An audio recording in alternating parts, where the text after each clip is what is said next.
Hello மக்களே! எல்லாரும் எப்படி இருக்கீங்க? இன்னைக்கு நம்ம ஆஸ்திரேலியால உள்ள பார்க்க பத்தி பார்ப்போமா? ஸோ இந்த பார்க்குக்கு நம்ம வந்திருந்தோம். இது வந்து நியூ சவுத் வேல்ல வாகா வாகாங்கிற பிளேஸ்ல வந்து இருக்கு இந்த பார்க்கு. இது வந்து one of the regional area.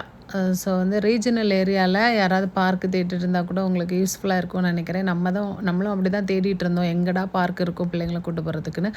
So அப்படி நம்ம வந்து இந்த பார்க்குக்கு இன்னைக்கு வந்திருக்கோம். ஸோ இந்த பார்க்கு வந்து ரொம்ப சின்ன பிள்ளைங்கலேருந்து ஒரு 3 இயர்ஸ்லேருந்து ஒரு கொஞ்சம் பெரிய பிள்ளைங்க வரைக்கும் விளையாடுறதுக்கு நிறையவே ப்ளே எக்யூப்மெண்ட் நிறைய வச்சுருப்பாங்க. இது ரொம்ப பெரிய பார்க்கு தான். நிறைய எக்யூப்மெண்ட் இருக்கும் ப்ளே ஐட்டம்ஸு. இது வந்து பீச் சைடு பார்க்கு அப்படின்னு சொல்லுவாங்க. பீச் பார்க் அப்படின்னு சொல்லிட்டு. ஆனால் வந்து பக்கத்தில் ஒரு ரிவர் இருக்குது. அதை தான் இவங்க பீச்சுன்னு சொல்கிறாங்க. பீச்செல்லாம் கிடையாது. ரியல் வந்து பீச்செல்லாம் கிடையாது. ஸோ அந்த ரிவர் போகிறத அப்படி சொல்கிறாங்கன்னு நினைக்கிறேன். ஸோ இதில் வந்து எல்லா ப்ளே எக்யூப்மெண்ட் இருக்கும். பவுன்ஸ் பண்ணுறதுக்கு ஸ்விங் இருக்கும். அப்புறம் வந்து மங்கி பார் இருக்கும்.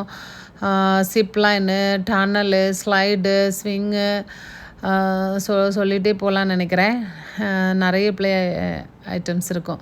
ஸோ வந்து நிறைய பேர் என்ன பண்ணுவாங்க, சாட்டர்டே சண்டே வந்து பிள்ளைங்களை கூட்டு வந்துட்டு ஃபுட்டெல்லாம் எடுத்துகிட்டு வருவாங்க. அவங்க சாப்பிட்டுட்டு அப்படியே பிள்ளைங்களை விளையாட விட்டுட்டு ரிலாக்ஸ் பண்ணிவிட்டு போவாங்க. சாட்டர்டே சண்டே வந்து ஹாலிடே ஆனனால கொஞ்சம் கூட்டமாக இருக்கும். நம்மளும் அதே மாதிரி அதுலேயே கொஞ்சம் எக்ஸசைஸ் பண்ணுற மாதிரி கொஞ்சம் ப்ளே பண்ணியாச்சு, ரிலாக்ஸாக பண்ணியாச்சு. இந்த பார்க் வர்றது கொஞ்சம் என்டர்டெயின்மெண்ட்டாக இருக்கும். ஏன்னா ரொம்ப கொஞ்சம் ஐசோலேட்டடாக இருக்குமா, ஃபீலிங் லோன்லி மாதிரி இருக்கும். ஸோ பார்க்கு வந்தால் கொஞ்சம் ரிலாக்ஸாக இருக்கும். இது வந்து ரொம்ப பெரிய ஸ்லைடு, ரொம்ப லாங்காக இருக்கும். மேலேருந்தே வந்து ஸ்லைடு டனல் வழியாக அப்படி வர்றது. கொஞ்சம் பெரிய பிள்ளைங்கள்லாம் இதில் விளையாடுவாங்க.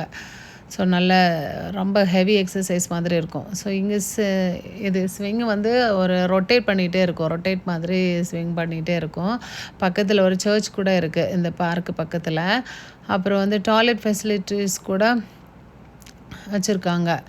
ஸோ வந்து அப்புறம் ப்ளே பண்ணுறதுக்கு டென்னிஸ் ப்ளே பண்ணுறதுக்கெல்லாம் பக்கத்தில் கிரவுண்டெல்லாம் இருக்குது.